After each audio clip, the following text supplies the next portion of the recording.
Selamat berjumpa dengan saya Dudit. Ketika bunyi itu penerimanya adalah sebuah mikrofon, maka kemudian mikrofon ini akan mengubah energi akustik menjadi energi elektrik atau dijadikan analog. Nah, lalu bagaimana itu kemudian didigitalisasi? Setelah dari mikrofon, maka melewati mesin ini ada preamp, ada ini, ada itu gitu ya.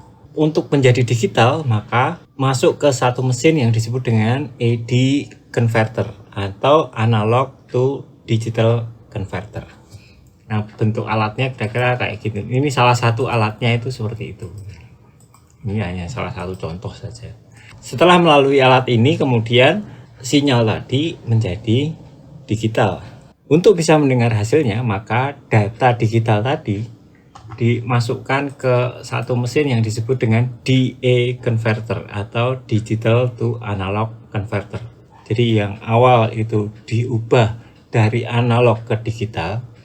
Nah, untuk bisa kita dengar maka butuh diubah lagi dari digital ke analog karena kita nggak bisa mendengarkan bunyi yang digital. Nah, salah satu alatnya seperti ini. Kemudian setelah menjadi analog, menjadi elektrik, maka lalu convert lagi menjadi akustik dengan misalnya speaker atau headphone gitu supaya kita bisa mendengar. Nah, untuk saat ini AD converter dan DA converter ini sekarang banyak yang dijadikan satu alat. Jadi dan bentuknya bisa card gitu. Orang bilangnya itu sound card. Lalu yang bentuknya box itu seperti ini. Audio interface seperti itu gitu. Seperti episode yang lalu ketika kita membuka file di Audacity, maka di kiri atas muncul keterangan dari file itu ya. Ada stereo, ada soal kanal, ada soal sampling rate, dan ada metode sampling, dan ada resolusi atau bit depth-nya. Nah, untuk episode kali ini saya ingin bicara soal sampling rate dengan metode samplingnya.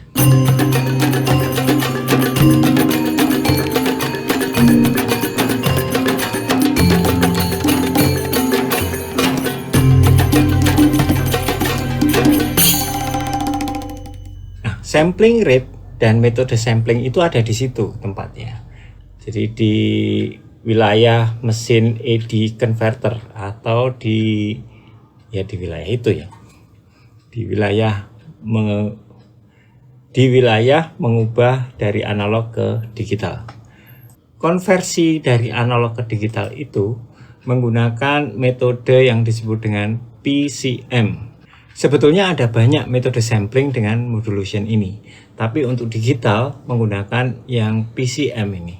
Jadi untuk yang lain kita tidak perlu bahas, kita akan hanya bahas yang soal PCM ini saja, yaitu Pulse Code Modulation. Pulse Code Modulation itu adalah teknik sampling yang menggunakan pulse. Sampling yang dimaksud di sini adalah mengambil data.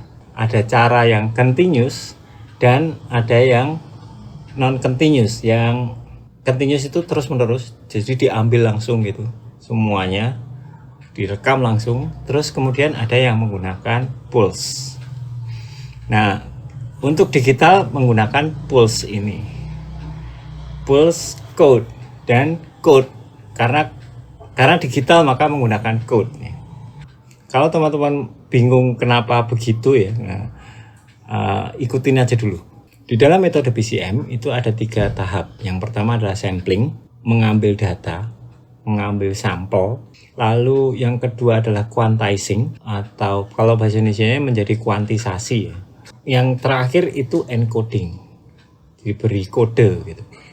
Kalau bahasa Indonesianya apa ya encoding itu? Pengkodean apa ya. Nah, baru kemudian itu menjadi data audio digital gitu. Ceritanya itu begitu. Nah, karena kita mau membicarakan soal sampling rate, maka saya akan bicara soal sampling dulu. Sinyal analog yang melewati kabel itu ketika masuk ke gerbang AD converter.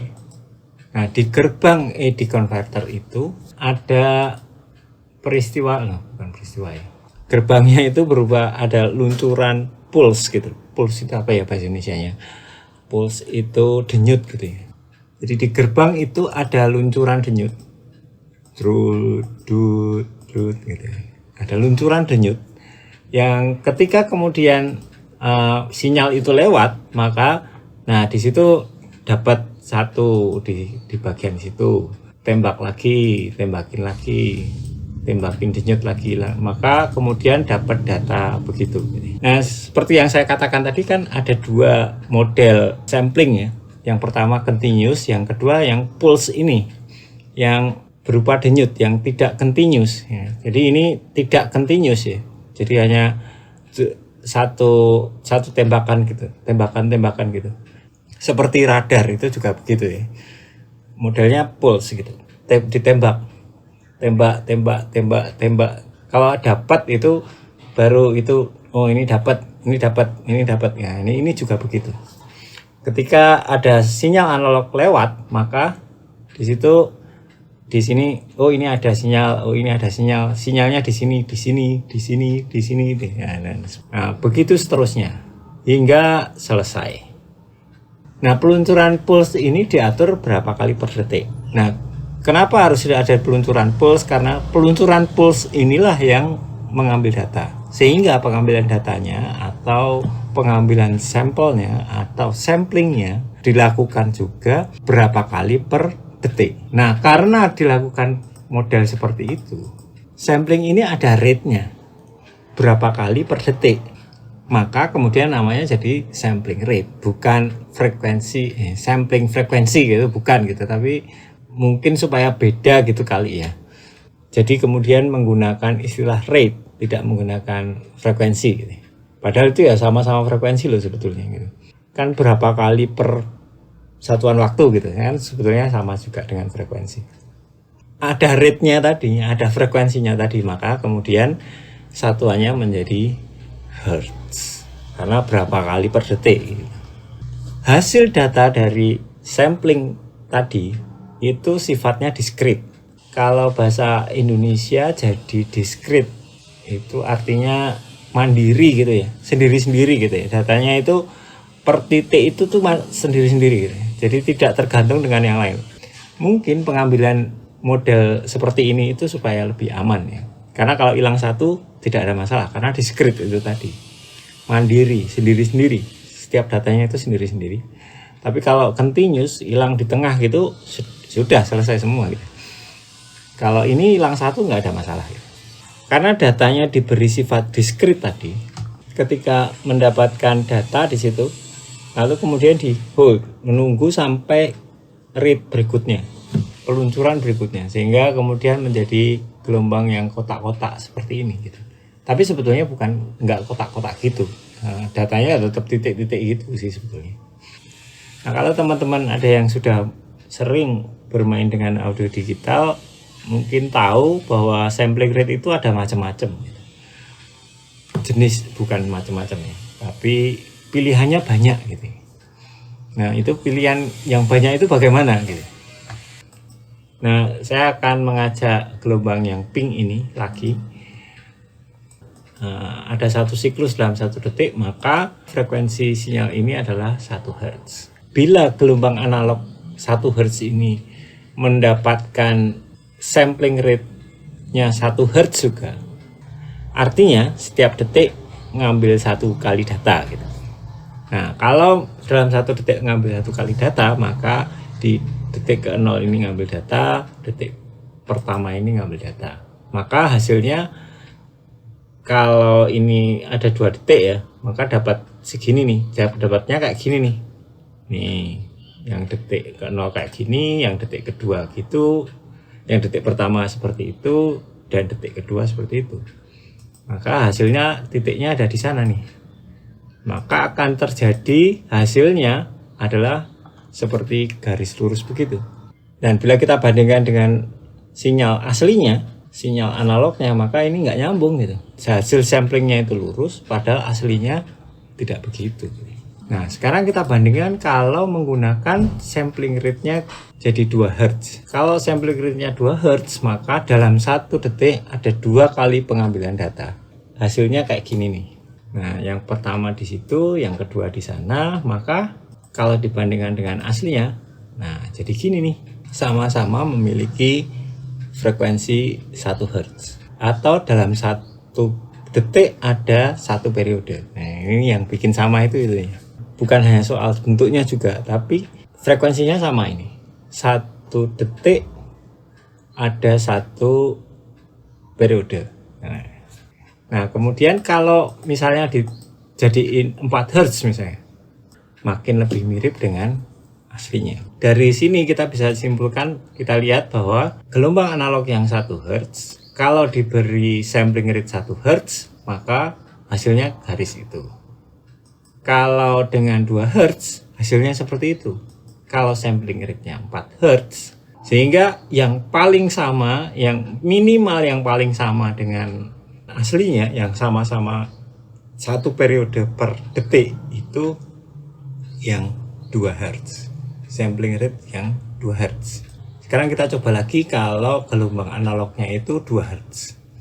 Bila gelombang analog itu 2 Hz dengan sampling rate 1 Hz, maka ya hasilnya sama juga, garis lurus juga kan. Nah, sekarang kita coba kalau 2 Hz. Nah, hasilnya garis lurus juga. Kalau sampling rate-nya 3 Hz, nah ini mulai ada bentuknya nih, tapi nggak sama. Kalau sampling rate-nya 4 Hz, nah ini mulai sama ini. Dalam 1 detik ada 2 periode, sehingga sama dengan sinyal analog aslinya gitu. Walaupun bentuknya nggak sama, tapi sama frekuensinya sama. Nah, kalau frekuensi 2 Hz itu dikenai sampling rate 8 Hz, nah 2 kali lipat, nah jadi hasilnya ya lebih mirip dengan aslinya, lebih mendekati. Dan bisa dibayangkan kalau semakin banyak pasti makin mendekati. Sehingga kalau dikumpulkan hasilnya adalah sinyal analog dengan frekuensi 2 Hz ini kalau dikenai sampling rate 1 Hz, hasilnya kayak gitu, 3 Hz kayak gitu, 4 Hz kayak gitu, dan 8 Hz seperti itu. Sehingga yang paling sama, memiliki periode yang sama per detiknya, itu yang 4 Hz. Nah, sekali lagi, bagaimana kalau sinyal analog itu berfrekuensi 4 Hz dengan sampling rate 1 Hz, maka yang terjadi ya sama juga gitu, tetap garis lurus juga. Nah, kalau sampling rate-nya 6 Hz, maka nah hasilnya kayak gitu. Kalau menggunakan 8 Hz, nah ini yang paling mirip. Ini sudah mulai mirip aslinya, artinya ada 4 periode per detik. Kalau 16 Hz berarti ya seperti itu ya.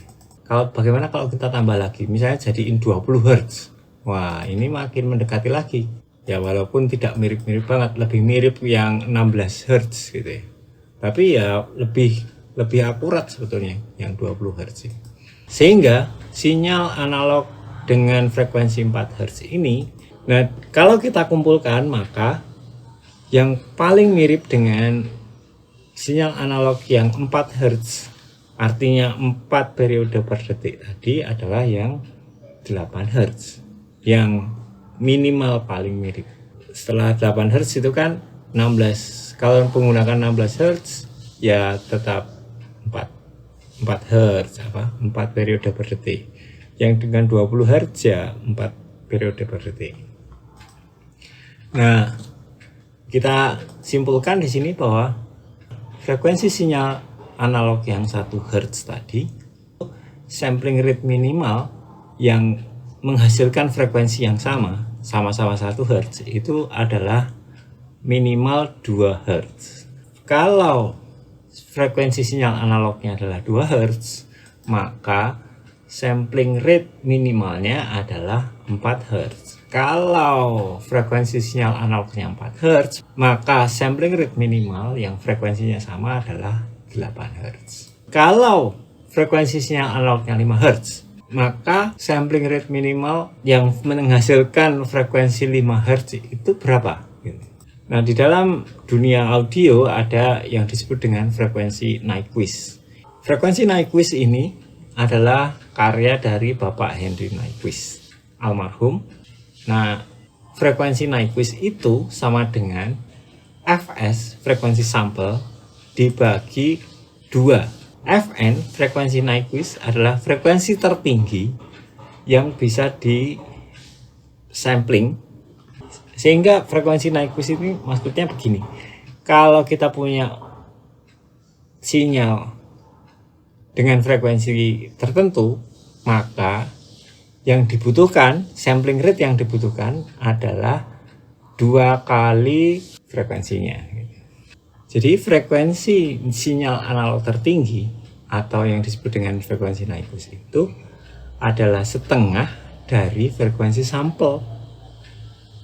Sampling rate-nya gitu. Kalau sampling rate-nya 2 Hz, maka frekuensi sinyal tertinggi yang bisa diambil datanya dengan baik adalah minimal atau maksimal itu 1 Hz. Nah, gitu. Sehingga kalau dilihat dari sini, dari tabel yang itu, frekuensi sinyal analog dan sampling rate minimal itu dari frekuensi sinyal analog yang 1 Hz bisa jadi 2 Hz itu karena 1 kali 2. Sehingga kalau frekuensi sinyal analognya 2 Hz, maka sampling rate minimal yang bisa menghasilkan sinyal berfrekuensi 2 Hz adalah kalau sampling rate-nya 4 Hz. Itu didapat dari 2 kali 2, karena 2 kalinya kan. Kalau 4 Hz ya 4 kali 2, maka dapatnya 8. Sehingga kalau 5 Hz, nah 5 kali 2 ya 10 Hz. Nah, sekarang kita buktikan. Kalau frekuensi 5 Hz dengan sampling rate 10 Hz, maka hasilnya begini. Nah, bener kan? Nah, gitu. Kalau pakai 20 Hz ya jelas makin keren. Kalau menggunakan 40 Hz, wah makin mendekati lagi. Sampling rate itu adalah berapa kali per detik sinyal audio analog disampling atau didata saat dikonversikan menjadi audio digital. Kalau dulu itu ada CD audio, nah sekarang sudah tiada ya CD audio itu. Sebetulnya masih, cuman jarang sekali orang yang menggunakan. CD audio itu memiliki sampling rate 44.100 Hz atau 44,1 kHz. Dengan sampling rate itu, maka frekuensi tertinggi yang mampu direproduksi oleh CD audio itu adalah 22.050 Hz atau 22,05 kHz. Kalau Blu-ray itu memiliki sampling rate 48 kHz atau 48.000 Hz. Artinya, frekuensi tertinggi yang mampu direproduksi oleh file itu adalah 24.000 Hz atau 24 kHz. Nah, kalau perangkat audio digital yang sekarang itu bisa mencapai 96 kHz sampling rate-nya atau 96.000 Hz. Ya, sampling rate-nya 96.000 kHz. 96.000 Hz, maka frekuensi tertinggi yang bisa direproduksi itu adalah 48.000 Hz. Dan yang sudah mulai beredar banyak itu memiliki sampling rate 192 kHz. Artinya dapat mereproduksi suara dengan frekuensi tertinggi 96.000 Hz. Secara teoritis, manusia itu mendengar bunyi dengan frekuensi 20 sampai 20.000 Hz atau 20 kHz. Jadi sonic itu adalah wilayah pendengaran manusia, itu sebutannya sonic. Ultra di atas, itu di atas 20.000, infra di bawah, itu di bawah 20 Hz. Kalau kelelawar dari 2 Hz sampai 120 Hz, kalau dolphin 75 Hz sampai 150 Hz. Ya, ini untuk pengetahuan saja. Kalau kodok ya 50 Hz sampai 40 Hz. Lebih sempit ya daripada manusia gitu. Kalau manusia itu kan 20 Hz hingga 20 kHz atau 20 kHz. Tapi yang paling luas ini si kelelawar sih, dari 2 Hz, dari infrasonik hingga ultrasonik ini. Di bawah, di atas 20 banget gitu. Sekarang kita kembali ke soal ini tadi, kembali ke teori Nyquist tadi, bahwa sinyal analog tertinggi yang mampu dihasilkan, yang mampu direproduksi adalah setengah dari frekuensi sampel atau dari sampling rate, separuh dari sampling rate. Nah, sehingga kalau kita punya perangkat audio digital yang memiliki sampling rate hingga 192 kHz, sehingga frekuensi tertinggi yang mampu direproduksi adalah 96.000 Hz atau 96 kHz. Itu manusia sudah nggak bisa dengar, dan kita sudah nggak dengar sebetulnya. Tapi kenapa itu dibuat? Ya mungkin alasannya, kalau kembali lagi ke sini ya, siapa tahu teman-teman mendapatkan job untuk membuat musik untuk dolphin. Nah, ini kan karena dolphin itu bisa mendengar dari 75 Hz hingga 150 Hz hingga 150 kHz. Nah, bikin musik dengan frekuensi 96 kHz kan ya hanya dolphin yang bisa menikmati gitu. Mungkin dolphin lebih bisa menikmati musik dengan frekuensi yang 96 kHz itu, mungkin ya. Tapi lalu buat apa membuat perangkat audio yang mampu mereproduksi suara dengan frekuensi hingga 96 kHz?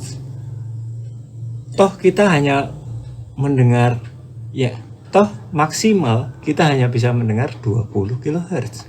Apalagi kalau ditambah dengan hasil penelitian ini ya. Ini saya ambil dari salah satu research.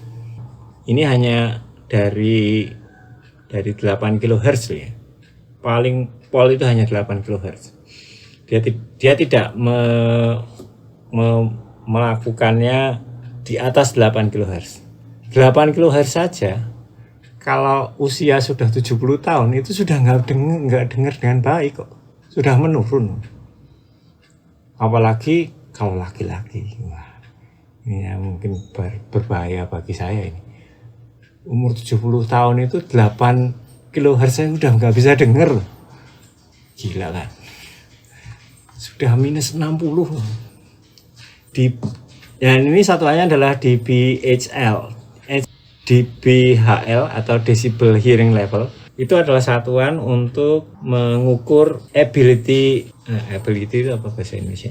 Kemampuan seseorang untuk mendengar dalam berbagai frekuensi, itu decibel hearing level, dBHL. Jadi untuk frekuensi ini berapa dB yang bisa dia dengar. Nah, bagaimana soal desibel ini akan saya ulas di episode yang lain. Kalau seandainya semakin tua saja kita itu makin nggak bisa dengar frekuensi tinggi, lalu ngapain bikin perangkat dengan sampling rate tinggi-tinggi? Nah, jawabannya jelas, karena soal detail. Sehingga banyak teman-teman sound engineer yang bilang kalau menggunakan sampling rate yang 192 kHz itu suaranya jeling gitu. Jelas banget gitu ya. Gitu. Celing gitu katanya begitu. Karena soal detailnya. Jadi bukan soal toh kita nggak bisa dengar yang di atas 20 Hz sudah nggak bisa dengar. Apalagi kalau sudah 70 tahun gitu, cowok lagi kayak saya gitu. Misalnya sudah sampai 70 tahun udah nggak bisa dengar kok, 8 kHz saja udah nggak dengar. apalagi frekuensinya tinggi-tinggi itu gitu. Udah nggak denger sama sekali gitu. Tapi ya nggak tahu ya, kadang-kadang saya hanya berpikir bahwa yang mendengar itu tidak hanya telinga tapi juga tubuh kita gitu.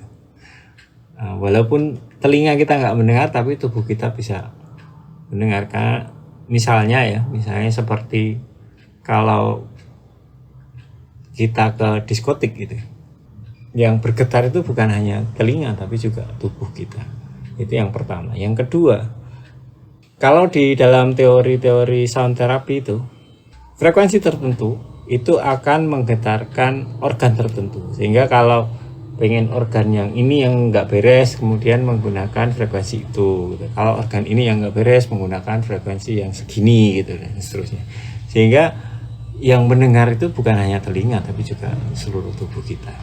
Nah, teori Nyquist ini kemudian dikembangkan oleh Shannon, kemudian menjadi Nyquist-Shannon, terkenal juga sebagai Whittaker-Nyquist-Shannon, karena ada 3 ilmuwan yang berperan dalam teori ini.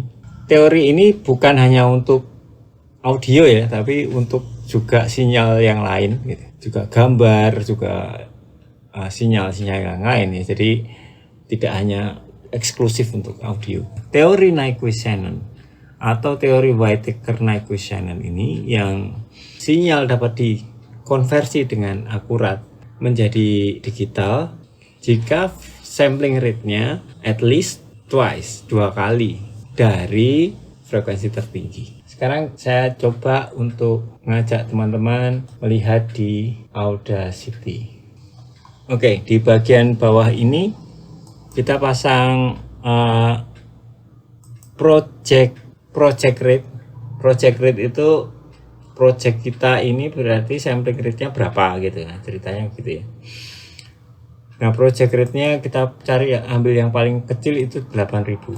Kalau 8000 Hz berarti kalau sampling rate-nya 8000 Hz, maka frekuensi tertinggi yang bisa direproduksi adalah 4000 Hz. Gitu kan? Kalau menurut teori yang tadi. Nah, sekarang kita coba. Ini dengan project rate 8000 kita generate tone. Ini kita generate 4000 Hz ya, frekuensinya 4000 Hz, maka durasinya 10 second. Kita generate gini.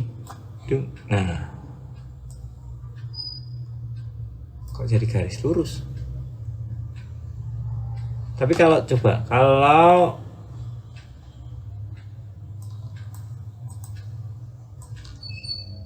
nah, ini bikin track baru ya.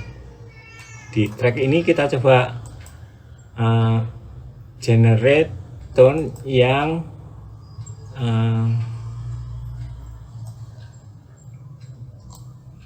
kalau di situ tadi nggak kelihatan ya, ketutupan kamera soalnya, jadi harus kayak garis.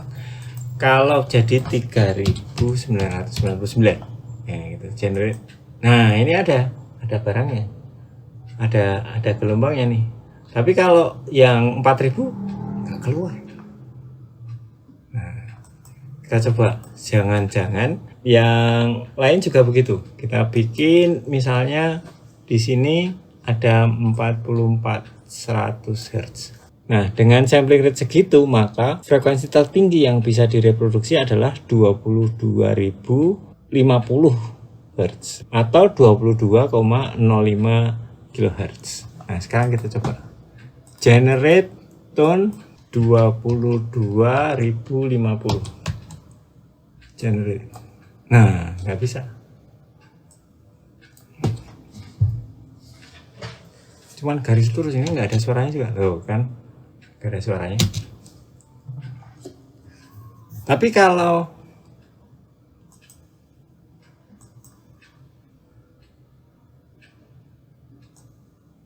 (22.049) nah ada suaranya. Nah, ini kenapa? Nah, kalau lebih di atasnya.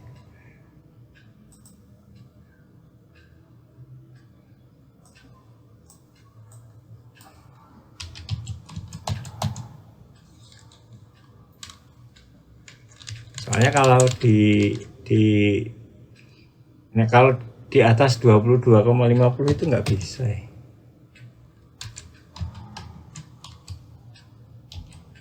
Nah kan nggak bisa,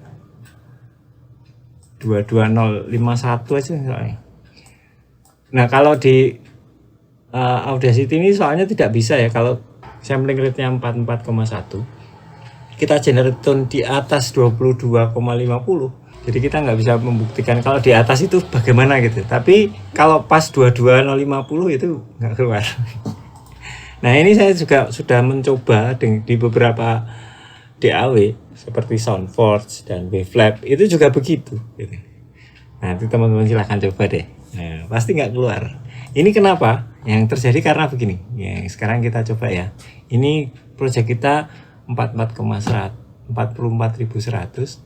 Kita generate tone 1 Hz ya, frekuensinya 1 Hz generate. Nah ini penyebabnya sebetulnya karena dia mulai dari tengah sini gitu. Nah gitu, karena dia mulai dari tengah, startnya dari tengah sini, padahal menghitung periode itu dari puncak ke puncak loh ya, sebenarnya bukan dari tengah sampai tengah ya, bisa dari bawah ya, dari bawah ke dan bawah itu bisa, itu enggak loh, sebetulnya paling gampang itu ngitungnya dari puncak ke puncak itu, puncak sini ke puncak sini, itu periode. Walaupun dari secara teoritis kalau dihitung dari tengah ini juga bisa gitu. Nah, itu bisa juga sebetulnya, kan sama juga kan. Yang penting kembali ke tempat semula gitu.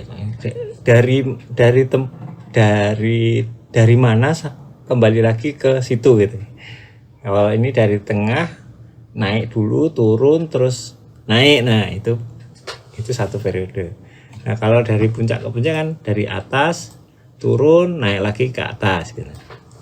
Nah sebenarnya paling gampang ya di sini. Kalau menggunakan teori Nyquist tadi, maka mulainya sebuah sinyal itu dari atas, nah, ini nggak masalah. Tapi kalau mulai dari tengah ini jadi masalah.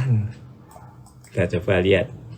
Ini ya, saya coba simulasikan kalau dengan sinyal 1 Hz, sinyal analog yang 1 Hz, dengan sampling rate 2 Hz, kan yang paling pas itu kan 2 Hz kan. Kalau startnya dari sini itu nggak masalah. Ini benar, ini sudah benar, ini kita mendapatkan itu hasilnya memiliki frekuensi 1 Hz. Nah, dari atas turun ke atas lagi, dapatnya 1 Hz. Tapi kalau sinyalnya startnya dari sini, maka sampling rate 2 Hz itu hasilnya begini dapatnya, maka gak cuma garis lurus. Jadi kemudian teori ini agak membingungkan gitu ya. Tapi ya begitulah. Oke, jumpa lagi di video-video selanjutnya. Jika teman-teman suka video ini, tolong subscribe dan like. Jika teman-teman ada kritik, saran, dan pertanyaan, silahkan tulis di kolom komentar. Tolong share jika dirasa video ini baik dan merasa harus disebarkan untuk kepentingan tertentu. Bila tidak suka ya silahkan dislike. Semoga bermanfaat dan salam sehat selalu.